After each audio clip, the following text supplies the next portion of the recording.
بسم اللہ الرحمن الرحیم۔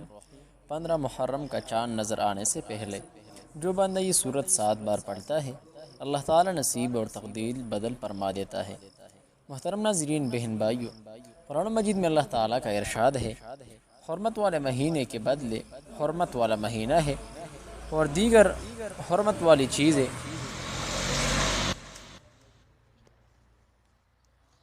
ایک دوسرے کا بدل ہے۔ پس اگر تم پر کوئی زیادتی کرے، تم بھی اس پر زیادتی کرو، مگر اس قدر جتنی اس نے تم پر کی، اور اللہ سے ڈرتے رہو اور جان لو کہ اللہ ڈرنے والوں کے ساتھ ہے۔ اسی سورۃ البقرہ میں ارشاد فرمائے، لوگ آپ سے حرمت والے مہینے میں جنگ کا حکم دریافت کرتے ہیں، فرما دیں اس میں جنگ بڑا گناہ ہے، اور اللہ کی راہ سے روکنا اور اس سے کفر کرنا، اور مسجد حرام یعنی خانہ کعبہ سے روکنا اور وہاں کے رہنے والوں کو وہاں سے نکالنا، اللہ کے نزدیک اس سے بھی بڑا گناہ ہے، اور یہ فتنہ انگیزی قتل و خون سے بھی بڑھ کر ہے۔ سورۃ المائدہ میں اللہ رب ذوالجلال فرماتے ہیں، اے ایمان والو، اللہ کی نشانیوں کی بے حرمتی نہ کرو، اور نہ حرمت و ادب والے مہینے کی، یعنی ذوالقعدہ، ذوالحجہ، محرم اور رجب میں سے کسی کی، نہ حرم کعبہ کو بیچتے ہوئے قربانی کے جانوروں کی، اور نہ مکہ لائے جانے والے ان جانوروں کی جن کے گلے میں علامتی پٹے ہو، اور نہ حرمت والے گھر یعنی خانہ کعبہ کا قصد کر کے آنے والوں کی جان و مال اور عزت و آبرو کی، یعنی بے حرمتی کرو، کیونکہ یہ وہ لوگ ہیں جو اپنے رب کا فضل اور رضا تلاش کر رہے ہیں۔ حضرت عبداللہ بن عباس رضی اللہ عنہما بیان کرتے ہیں کہ جناب رسول پاک صلی اللہ علیہ وسلم مدینہ تشریف لائے تو آپ صلی اللہ علیہ وسلم نے یہودیوں کو یوم عاشوراء کا روزہ رکھتے پاتے، تو رسول اللہ صلی اللہ علیہ وسلم نے ان سے پوچھا، یہ کون سا خاص دن ہے جس کا تم روزہ رکھتے ہو؟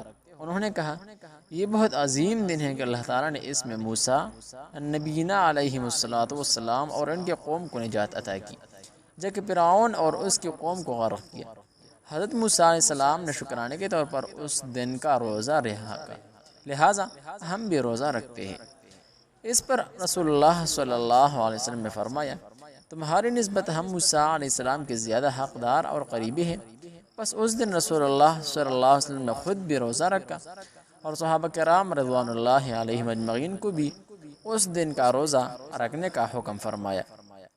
محترم ناظرین، 15 محرم الحرام کا چاند نظر آنے سے پہلے یہ صورت 7 مرتبہ پڑھ لے، کرشمات اور معجزات نظر آنے لگ جائے گی۔ یقیناً قرآن مجید کی ایک صورت اور نبوی تسبیحات صرف اور صرف 15 محرم الحرام کا چاند نظر آنے سے پہلے 7 بار پڑھنا ہے۔ عبداللہ بن عباس رضی اللہ عنہ سے مروی ہے کہ حضور نبی اکرم صلی اللہ علیہ وسلم جب مدینہ منورہ تشریف لائے تو آپ صلی اللہ علیہ وسلم نے دیکھا کہ یہودی یوم عاشوراء کا روزہ رکھتے ہیں، بس ان سے اس کی بابت دریافت کیا گیا تو انہوں نے کہا، اس دن اللہ تعالیٰ نے حضرت موسیٰ اور بنی اسرائیل کو فرعون پر غلبہ و نصرت عطا فرمائی، تو ہم اس عظیم کامیابی کی تعظیم و تکریم بجا لانے کے لیے اس دن روزہ رکھتے ہیں۔ اس پر حضور نبی اکرم صلی اللہ علیہ وسلم نے فرمایا، ہم تم سے زیادہ موسیٰ کے حقدار ہیں علیہم السلام۔ پھر آپ صلی اللہ علیہ وسلم نے خود بھی روزہ رکھا، اور صحابہ کرام رضوان اللہ علیہم اجمعین کو بھی اس دن کا روزہ رکھنے کا حکم دیا۔ ربیہ بنت معاوض رضی اللہ عنہ سے مروی ہے، اور انہوں نے بیان کیا، حضور نبی اکرم صلی اللہ علیہ وسلم نے عاشوراء کی ایک صبح کو انصار کے کسی گاؤں میں پیغام بھیجا کہ جس نے روزہ نہیں رکھا وہ اس دن کا بقیہ حصہ حالت روزہ میں گزارے، وہ باقی دن اس طرح پورا کرے، اور جس نے روزہ رکھا ہوا ہے وہ روزے سے رہے۔ اس کے بعد ہم روزہ رکھتے ہیں اور اپنے بچوں کو بھی روزہ کھواتے، ہم ان کے لیے روئی کی ایک گڑیا بنا دیتے، جب ان میں سے کوئی بچہ کھانے کے لیے روتا تو ہم اسے وہی گڑیا دیتے، اور اس گڑیا سے کھیلنے میں مشغول ہو جاتا، یہاں تک کہ افطار کا وقت ہو جاتا۔ محترم ناظرین، بہن بھائیوں، نوٹ فرما لے، وظیفہ محرم الحرام سے پہلے یہ کلمات پڑھیں، انشاءاللہ رزق میں برکت نصیب ہوگی، نصیب اور تقدیر بدل جائے گی۔ ویڈیو کے آخری حصہ وظیفہ پر مشتمل ہے۔ 15 محرم الحرام کی چاند نظر آنے سے پہلے یہ وظیفہ نوٹ فرما لے۔ نبی پاک صلی اللہ علیہ وسلم جس طرح بہت سے ایسے اعمال ارشاد فرمائے ہیں جن پر عمل کر کے ہم کم وقت میں زیادہ نیکی کما سکتے ہیں، اسی طرح ایسے اعمال بھی بیان فرمائے جن پر عمل کر کے ہم ثواب کمانے کے ساتھ ساتھ اپنے گھر اور رزق کو بابرکت بنا سکتے ہیں۔ چنانچہ حدیث مبارکہ کا ملاحظہ فرمائیے، مفلسی سے بچنے کا بہترین نسخہ۔ ایک شخص نے حضور اقدس صلی اللہ تعالی علیہ وآلہ وسلم کی خدمت بابرکت میں حاضر ہو کر اپنے مفلسی اور تنگ دستی کی شکایت کی، تو آپ صلی اللہ علیہ وسلم نے فرمایا، جب تم گھر میں داخل ہو اور گھر میں کوئی ہو تو اسے سلام کرو، اگر کوئی نہ ہو تو مجھے پر سلام عرض کرو، اور ایک بار قل ہو پڑھو۔ اس شخص نے ایسا ہی کیا، اللہ تعالیٰ نے اسے اتنا مالا مال کر دیا کہ اس نے اپنے ہمسایوں کو بھی خدمت کی۔ یہ روایت تفسیر قرطبی موجود ہے۔ خیر و برکت کا حصول فرمان مصطفیٰ صلی اللہ علیہ وسلم ہے، جو یہ پسند کرے کہ اللہ تعالیٰ اس کے گھر میں خیر زیادہ کرے تو جب کھانا حاضر کیا جائے وضو کرے، اور جب اٹھایا جائے تو اس وقت بھی وضو کرے۔ ابن ماجہ میں یہ روایت، یہ حدیث موجود ہے۔ کھانے کے وضو سے مراد دونوں ہاتھ گھٹوں تک اور منہ کا اگلا حصہ دھونا اور کلی کرنا ہے۔ مل کر کھانے میں برکت ہے۔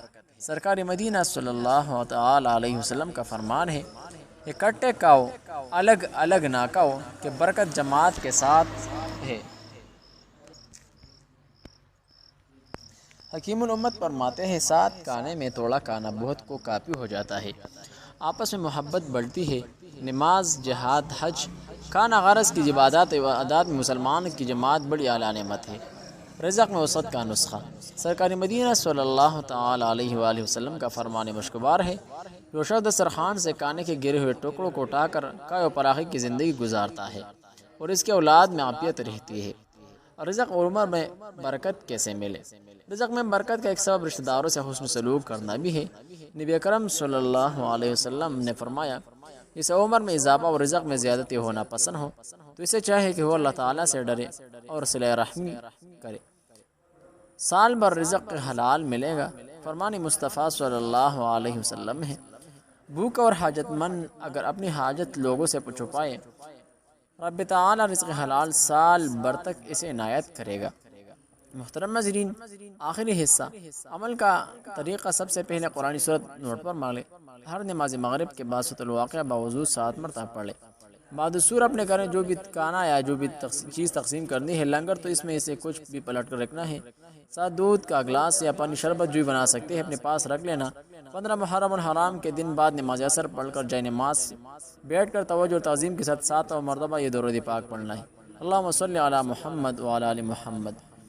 پھر امام الانبیاء خاتم النبیین صلی اللہ علیہ وسلم کی بارگاہ اقدس میں پیش کرنا ہے۔